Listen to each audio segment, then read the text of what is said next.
we might anticipate that an unevenly damaged building would fall over. Yet, videos of the collapse of Building 7 show a fairly symmetrical fall. How do we make sense of this? If the buildings had come down by fire, we would have seen a more natural progression of collapse. And clearly a more asymmetrical pattern should have been present. The symmetry is the smoking gun. It cannot happen that when you have asymmetric damage, you will get a perfectly symmetrical collapse. The exterior columns on the outside as well as on the inside, at the bottom would have to be severed almost at the same time. I worked for Controlled Demolition Incorporated, CDI, the top-rated explosives demolition firm in the world. As an explosives loader, my job was to place explosives in the buildings to prepare them for demolition. I was licensed while in New York by the New York Fire Department to handle explosives.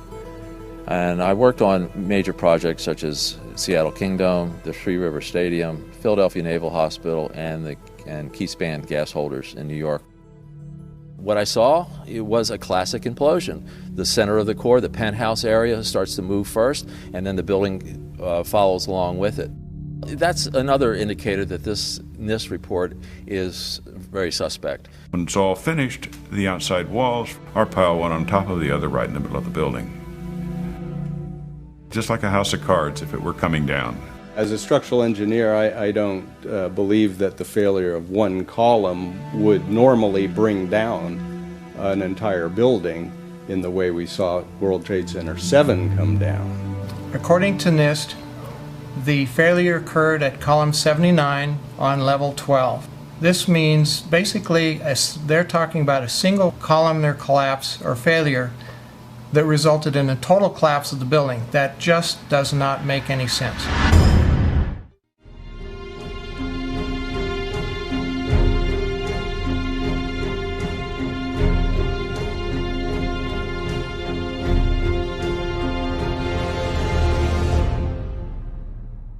Hi, my name is Barry Jennings. I'm 52 years old.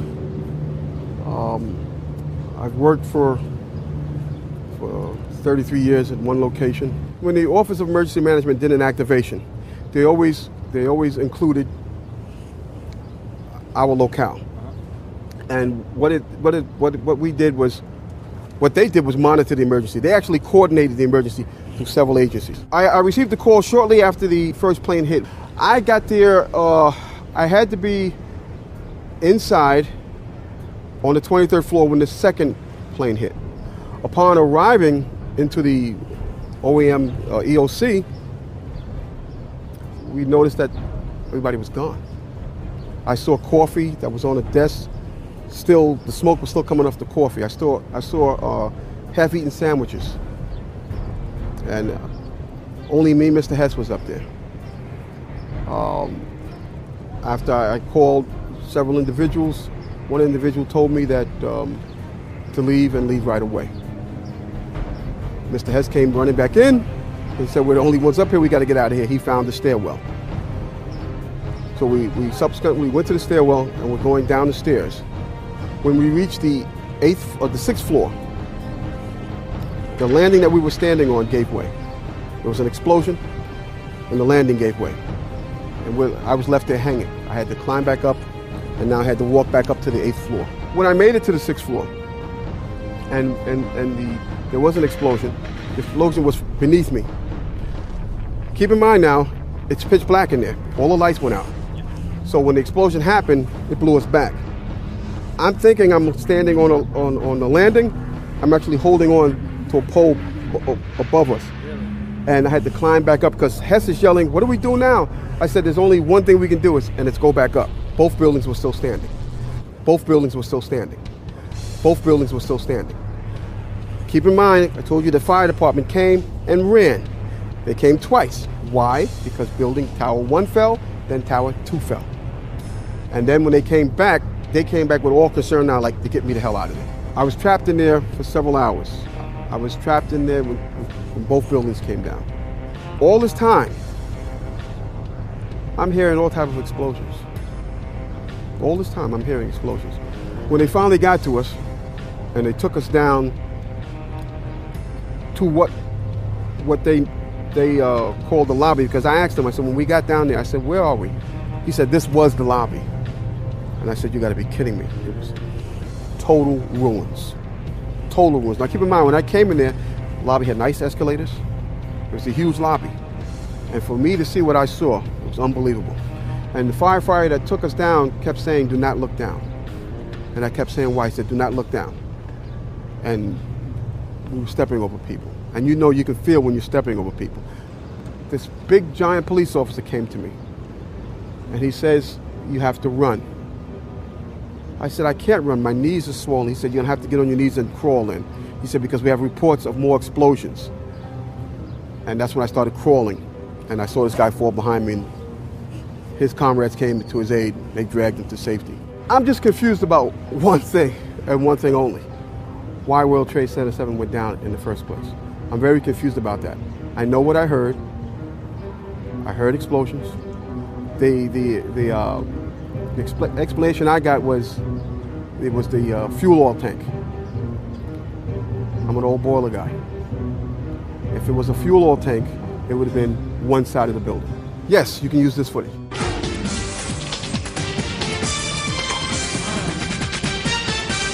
Live and at large, it's the one 9/11 mystery that endures. World Trade Center building number 7. You hear that? Keep your eye on that building. It'll be coming down soon. I do believe that it defies physics for the World Trade Center Tower 7, Building 7, which collapsed in on itself. It is impossible for a building to fall the way it fell without explosives being involved. And if explosives were involved, that would mean that the most obnoxious protesters in recent years are right. If you hear this shouting, it's a group of demonstrators who've come. 9/11 was an inside job. Oh, get a life. Get a life. 9/11 was an inside job. Welcome to the show, everybody. I'm Geraldo Rivera, and that noisy demonstration was more than 2 years ago. But the folks behind that TV ad you saw earlier are not so easy to dismiss as those demonstrators were. And what caught my eye is their claim that more than 1,300 architects and engineers examined the evidence about Building 7's collapse and disagree with the official report issued by the National Institute of Standards and Technology. But up front tonight, Building 7 was no ordinary building.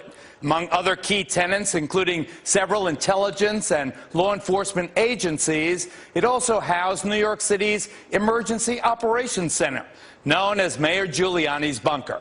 Here to tell us what they know about its collapse and why they question the official conclusions are Bob McIlvaine, whose son died in the World Trade Center, and Tony Zambati, a mechanical engineer. Nice to see you guys. Welcome. Thank you, welcome. Geraldo.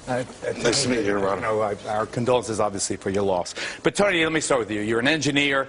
Are you suggesting that the official account that Building 7 collapsed because of the fire melting the steel or in some other ways, destroying the integrity, the structural integrity of the building, that's false? You think that that's false? Yes, I do. And for a couple reasons. One is that Building 7 came down. It went into a sudden collapse across the full width and length of the building for 2.25 seconds, which amounted to 105 feet, or 8 stories, 8 13-foot tall stories. It was in full free fall acceleration. That is impossible because in a natural collapse, columns would have to buckle. When columns buckle, there is a minimum resistance. It's asymptotic, if you know what that means. That means it never goes to zero. So it's impossible. You can't reach. So here's what, I guess in layman's terms, to just get my hands here, Peter. So what he's saying is that the top floor collapses, hits the next floor, hits the next floor, hits the next floor. So it's bang, bang, bang, bang. The weight of the upper floors. It would slow down. What I'm trying to say is it was in full free fall acceleration. All of its potential energy was being converted to motion. Instead of what I just described, the thing just collapsed like a pancake. It just came down. And so what are you suggesting brought it down, Tony? I'm suggesting there was some form of demolition devices in that building for 8 stories or more. You think that the explosives brought down Building 7? Some form of demolition device. I'm not pretending to know what it is. I am saying that it was in free fall acceleration. All right, let me ask you this. NAST admitted to that. Okay, let me ask you this before I get to Dad, before I get to Bob here. We've all seen old, obsolete buildings and public housing in other places outlived their usefulness, being demolished by the professionals who can actually collapse a building right in its own footprint. That's what it looks like happened to Building 7. Do you believe that's what happened? Yes, I do believe that's what happened. And why do you think they're lying about it? I don't really know all the details of why they're lying about it. I can't read their minds. All I can say is, scientifically, it's impossible for fire to have done what we see. And Bob, these 1,300 engineers and architects who agree with you and some of the other relatives' families. I know you found your son just a couple of days after the disaster. He was outside. I don't want to get into the details of how you believe he died. But these architects and engineers, do they support your contention? Do you believe that it was an inside job, that 9/11 was an inside job? All right, Geraldo, I believe it was an inside job, okay? I'm here you believe our government? All right, wait, look, please. But the thing is, we don't have enough time to get into the reasons of that. We set up this Building What campaign. We saw the... Building What. .org. BuildingWhat.org. The reason we have that is because Judge Lehner, when we had a petition to have a new investigation in New York City about Building 7. And when the lawyers... And you're asking the New York City Council. I don't want to interrupt also to reopen. So I know we don't have the time, but anyway, he said, building what? Because no one has any idea about Building 7. So because I believe in... I've talked to so many firemen, so many EMS workers, policemen, who talk about the explosions. And I know you don't want to get into my son's... But I feel my son died from an explosion. I went to all the 9/11 Commission hearings. I've been researching this for 9 years.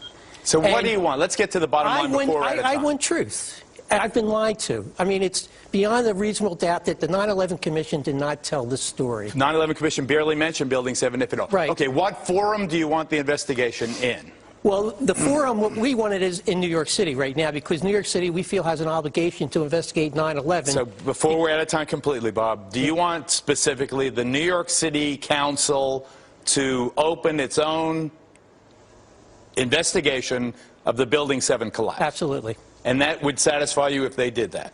Well, I'm not done. I'm still a parent. I'm a parent who has an obligation to find out why my son was murdered. As far as this show and New York City, I want the investigation. That will not be sufficient enough. Your wound. I get that. And I'm going beyond that. But it's the beginning. Of course it's the beginning, but that's why I support this Building What campaign. Bob McElvain, we thank you. Tony Zambati, thank you very much. It is an intriguing topic. I certainly am much more open-minded about it than I was, and it is because of the involvement of the 9/11 families and all these engineers and architects. Clearly, they know more than I do. Thanks, gentlemen. Thank you.